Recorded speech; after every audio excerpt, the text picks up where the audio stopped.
அனைவருக்கும் வணக்கம். நான் பிரபாகரன், ஜோதிடர். இப்போ நான் என்ன சொல்ல போகிறேன்னா, ஒரு ராசிக்காரங்களுக்கும் செய்ய வேண்டிய தொழில் தான் சொல்ல போகிறேன். கருத்தில் கொள்ளுங்க.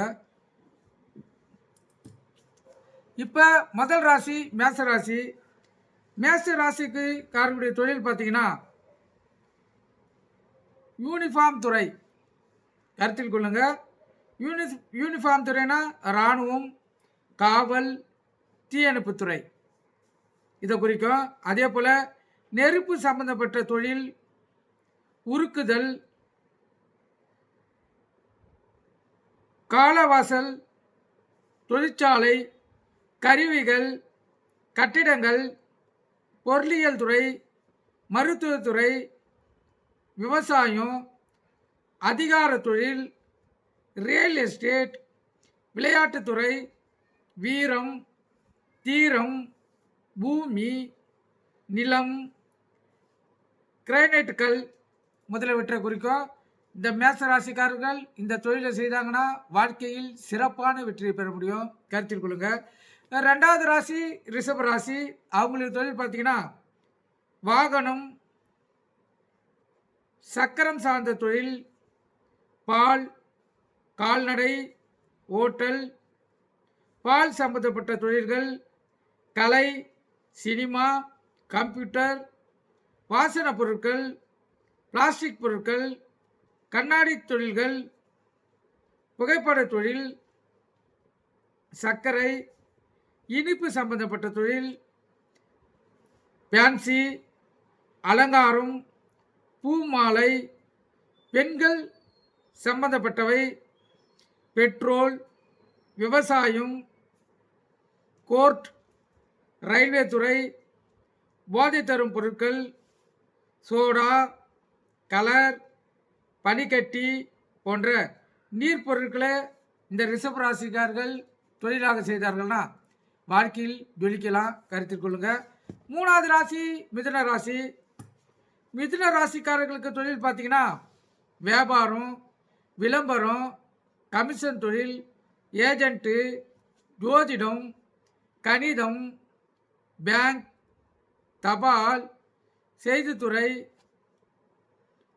கான்ட்ராக்ட் தொழில், கலை, பேச்சு, எழுத்து, புத்தகம், அச்சுத்துறை, கல்லுத்துறை, கணக்கர், அரிசி, தவிடு, அரவை இயந்திரம், போக்குவரத்து தொழில், தினசரி வருமானம் தரும் தொழில், சர்க்கஸ், வித்தை, ஏமாற்றும் தொழில், விமானத்துறை இந்த தொழிலெல்லாம் மிதுன ராசிக்காரர்கள் செய்தாங்கன்னா அதிகப்படியான வருமானத்தை பார்க்கலாம். கருத்தில் கொள்ளுங்க. அதே போல் நாலாவது ராசி கடகராசி. அந்த ராசிக்காரர்கள் செய்யும் தொழில் பார்த்தீங்கன்னா கடல் சார்ந்த தொழில்கள், நீர் சார்ந்த தொழில்கள், விவசாயம், தேநீர் விடுதி, ஹோட்டல், சோடா, கலர், பனிக்கட்டி, பால், பெண்கள் விரும்பும் பொருட்கள், அலைச்சல் திருச்சலான தொழில்கள், வெளிநாட்டு தொழில்கள், அதை வெளிநாட்டுக்கு ஏற்றுமதி செய்வது, இல்லை வெளிநாட்டிலிருந்து இறக்குமதி செய்வது, இது போன்ற தொழில்கள் கருத்தில் கொள்ளுங்க. கடகராசிக்காரர்கள் இந்த தொழிலை அடிப்படையாக கொண்டு அதை முதலீடு செலுத்தி செய்தார்கள்னா வாழ்க்கையில் உயர்ந்த இடத்துக்கு போகலாம். கருத்தில் கொள்ளுங்க. ஏன்னா கடகராசியில் குரு உச்சம், சந்திரன் ஆட்சி. கருத்தில் கொள்ளுங்க. சிறப்பான நிலையை இந்த கடகராசிக்காரர்கள் பெற முடியும். நீங்கள் கருத்தில் கொண்டு பயன்பெறுங்க. ஐந்தாம் ராசி சிம்ம ராசி. சிம்ம ராசி தொழில் பார்த்தீங்கன்னா ஆபரணம் தயாரித்தல், கம்பளி, மருத்துவத்துறை, சுகாதாரத்துறை, தந்த வழியில் தொழில், நிர்வாகத்துறை, அரசாங்க வகை, காடுமேடுகள் விளையும் பொருட்கள், நாணயம், வாசனை திரவங்கள் இந்த தொழிலை அவங்க அடிப்படையாக கூட செய்தாங்கன்னா சிம்ம ராசிக்காரர்கள் ஜொலிக்கலாம். கருத்தில் கொள்ளுங்க. ஆறாம் ராசி கன்னிராசி. கன்னிராசிக்கு தொழில் பார்த்தீங்கன்னா வியாபாரம், கமிஷன், ஜோதிடம், கணிதம், பேங்க், பேச்சு, வாக்கு சம்பந்தப்பட்ட தொழில், ஆசிரியர், ஆடிட்டர், எழுத்து, அச்சுத்துறை, செய்தித்துறை, தபால் துறை, தேர்தல் சம்பந்தமான துறை, பொருளியல் துறை, லாகரி வஸ்துக்கள் போன்ற தொழில்களை செய்தால் இந்த கன்னி ராசிக்காரர்கள் சிறப்பாக விளங்கலாம். கருத்தில் கொள்ளுங்க. 7வது ராசி துலா ராசி. துலா ராசி தொழில் பார்த்தீங்கன்னா சக்கரம், வாகன தொழில், ஓட்டல், கம்ப்யூட்டர், கலை, சினிமா, ஜவுளி, பால் சம்பந்தப்பட்ட தொழில், இனிப்பு வகை, அலங்காரம் சம்பந்தப்பட்ட தொழில்கள், நீதி வழங்குதல், இயந்திரங்களை இயக்குதல், ஃபேன்சி, அழகு சாதனம், மலர், மாலைகள், இதெல்லாம் துலா ராசிக்காரர்கள் இந்த தொழில் எடுத்து செய்தால் அவங்க வாழ்க்கையில் முன்னேற்றான பாதைக்கு செல்லலாம். கருத்தில் கொள்ளுங்க. அதே போல் அதுக்கு அடுத்த ராசி விருச்சிக ராசி. விருச்சிக ராசிக்காரர்கள் பார்த்தீங்கன்னா யூனிஃபார்ம் இந்த மேசத்து வந்ததே தான். கருத்தில் கொள்ளுங்க. ஏன்னா விருச்சிக ராசி அதிபதி செவ்வாய் தான். யூனிஃபார்ம் அதான் இராணுவம், காவல், விளையாட்டுத்துறை, மருந்து, மருத்துவம், விஷம், உரங்கள், விவசாய மருந்து கடை, பூச்சிக்கொல்லி மருந்து, பொருளியல், அணைக்கட்டு, சுரங்கம், இன்சூரன்ஸ், ரசாயனம், மது, நீர்பானம், ரியல் எஸ்டேட்ஸ், விவசாயம், கிரானைட்கள், இது முதலிய தொழில்களை இந்த விருச்சிக ராசிக்காரர்கள் செய்தாங்கன்னா வாழ்க்கையில் மிக உயர்ந்த நிலைக்கு செல்லலாம். கருத்தில் கொள்ளுங்க. இந்த தொழில் செய்ய ஆசைப்படுறவங்க அவங்கவுங்க ராசியின் அடிப்படையில் எடுத்து செய்தீங்கன்னா வாழ்க்கையில் திருப்திகரமான வெற்றியை பெற்று சிறப்பான வாழ்க்கையை வாழலாம். கருத்தில் கொள்ளுங்க. மிக மிக முக்கியம், எந்த ராசிக்காரர்கள் எந்த தொழிலும் செய்யணும் என்பது அவங்களுக்கு தெரியணும். கருத்தில் கொள்ளுங்க. அதே போல் அதுக்கு அடுத்த ராசி 9வது ராசி தனுசு ராசி.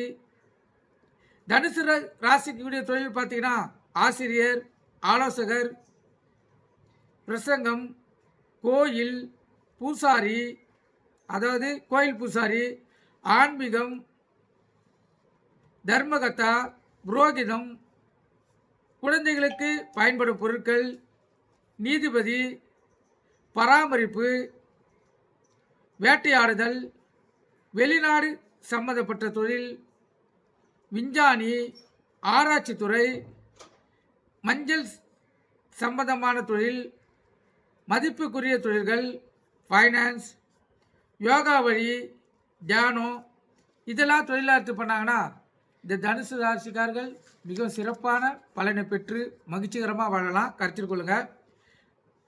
10வது ராசி மகர ராசி.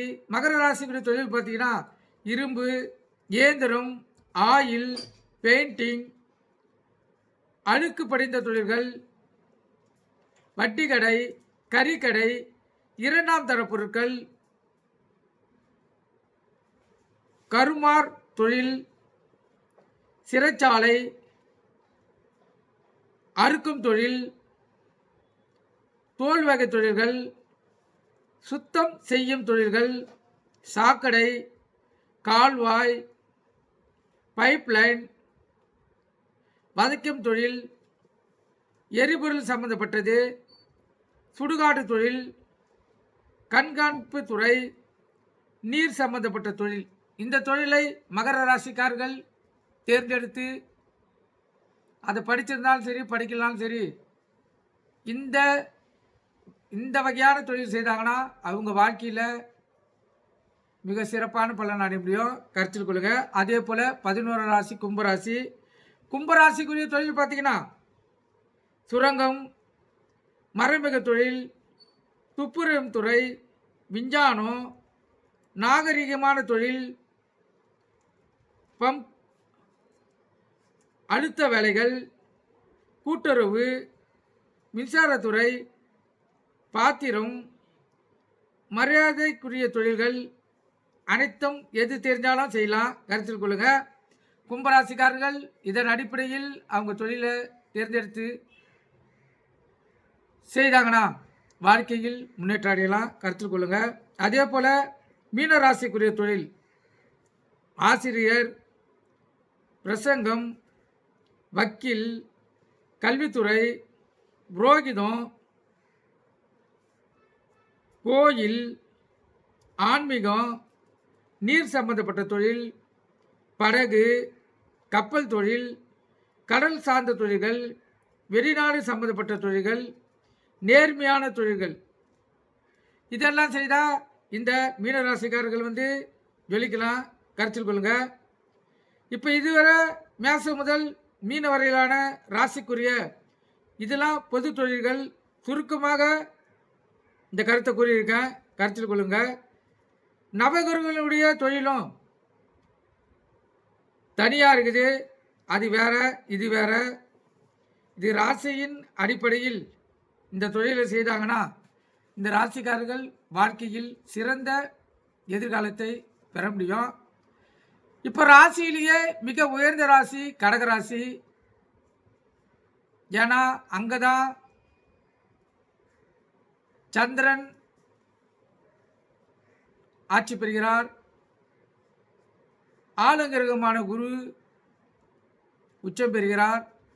ஆனால் அந்த இடத்தில் ஜாதகர், அது செவ்வாய்னா ஜாதகர், அது ஆணாக இருந்தாலும் பெண்ணாக இருந்தாலும் செவ்வாய்னா ஜாதகர்.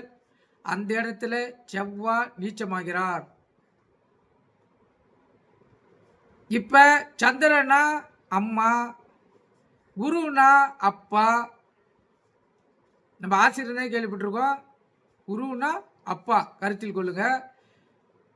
அப்பா அந்த இடத்துல உச்சமோ, அம்மா ஆட்சியும், பிள்ளை அவங்க 2 பேர்கிட்ட அடக்கம். கருத்தில் கொள்ளுங்க.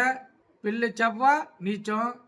அதனால் பிள்ளை ஒரு தனியாக ஒரு தொழில் எடுத்து பண்ணால் அவரால் முன்னேற முடியாது.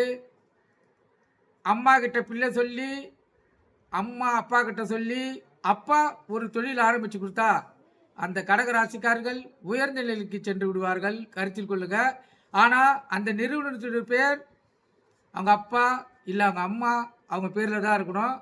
அப்போ தான் கடகராசிக்காரர் பேரில், அதான் கடக லக்கணமாக இருந்தாலும் சரி தான் சொல்கிறேன், கருத்தில் கொள்ளுங்க. அது அடிப்படையில் நீங்கள் இந்த தொழிலை எடுத்தீங்கன்னா உங்கள் பேர் வச்சிங்கன்னா சிறப்படைய முடியாது. அப்பா அம்மா பேர் வைக்கணும். இல்லைன்னா பிள்ளைகளோட பேர். கலந்த ஸ்தானம், மனைவியுடைய ஸ்தானம் பலமாக இருந்துச்சுன்னா மனைவியுடைய பேர் வச்சிங்கன்னா உயர்ந்து போகலாம். கருத்தில் கொள்ளுங்க. எது எப்படி இருந்தாலும் அப்பா அம்மா எந்த தொழில் இருந்தாலும் சரி, அது அரசியல் இருந்தாலும் சரி, ஒரு நிறுவனம் இருந்தாலும் சரி, கோயில் சம்பந்தப்பட்ட தொழில் இருந்தாலும் சரி, இல்லை இந்த கார்ப்பரேஷன் தொழில் இருந்தாலும் சரி, கான்ட்ராக்ட் எடுத்தாலும் சரி, எது எடுத்தாலும் சரி, தாய் தந்தையர் பேர் போட்டு அந்த கான்ட்ராக்ட் எடுக்கணும். இப்போ ஒரு கட்சி ஆரம்பித்தாலும் தாய் தந்தையுடைய பேரில் தான் அந்த கட்சியை ஆரம்பிக்கணும். அப்போ தான் அந்த ஜாதகரால் ஜெயிக்க முடியும். கடக லக்கணம் ஜெயிக்கக்கூடிய லக்கணம் என்பது ஜோதிட விதி. அதில் 3 கிரகம் ஆட்சி பெற்று 2 கிரகம் உச்சம் பெற்றுட்டா அவங்க முதலமைச்சர், பிரதமர் என்னும் ஆளும் தன்மைக்கு போயிடுவாங்க. ஆனால் எது எப்படி இருந்தாலும் அவங்களால சுயமாக ஒரு கட்சி ஆரம்பித்து அவங்களால அந்த உயர்ந்த நிலைக்கு போக முடியாது. அவங்க முன்னோர்கள் தாத்தா, அப்பா, பாட்டனார், ஆனால் முப்பாட்டனார் அவங்க ஆரம்பித்த பரம்பரை தொழிலில் தான் போய் உட்கார முடியும். அது அரசியல் இருந்தாலும் சரி, பிஸ்னஸ் இருந்தாலும் சரி. தனியாக ஒரு ஆரம்பித்து அவங்களால் வெற்றி காணவே முடியாது. கடகராசிக்காரர்கள் கவனத்தில் கொள்ளணும். தோல்வியே மிஞ்சம். அது இயற்கையினுடைய விதி. முன்னோர்களுடைய தொழிலில் ஜெயிக்கலாம். அது அரசியலாக இருந்தாலும் சரி, வேறு எந்த தொழிலாக இருந்தாலும் சரி. கருத்தில் கொள்ளுங்க. எதுக்கு நான் சொல்கிறேன்னா, நிறைய பேர் தொழில் ஆரம்பிச்சுட்டு சூரியன் பலமாக தான் இருக்கும், கடக லக்கணம் இல்லை கடக ராசியாக இருப்பாங்க. ஆனால் அவங்களால ஜெயிக்க முடியாது. அதுக்கு காரணம் அவங்க அப்பா அம்மா பேரில் ஆரம்பித்த நிறுவனத்துடைய பத்திரமும் நிறுவனத்தின் பேரும் இருந்துச்சுன்னா இவங்க அதை ஜாதகர் தலைமை தாங்கி செய்தாங்கன்னா ஜெயிக்கலாம். கருத்தில் கொள்ளுங்க. இந்த பதிவு உங்களுக்கு எந்த அளவுக்கு பிடிச்சிருக்குதுன்னு லைக் பண்ணுங்கள், ஷேர் பண்ணுங்கள், கமெண்ட் பண்ணுங்கள். நம்ம சேனலை சப்ஸ்கிரைப் பண்ணாதுங்க, சப்ஸ்கிரைப் பண்ணுங்கள். எனக்கு தெரிஞ்ச கருத்துக்களையும் என் முன்னோர்கள் எனக்கு அளித்த கருத்துக்களையும் நான் பார்த்த ஜாதகத்தின் அடிப்படையில் கருத்துக்களையும் நூலில் இருக்கும் சிறந்த கருத்துக்களையும் உங்களுக்கு தெரிவிப்பேன். கருத்தில் கொண்டு பயன்பெறுங்க. நன்றி, வணக்கம்.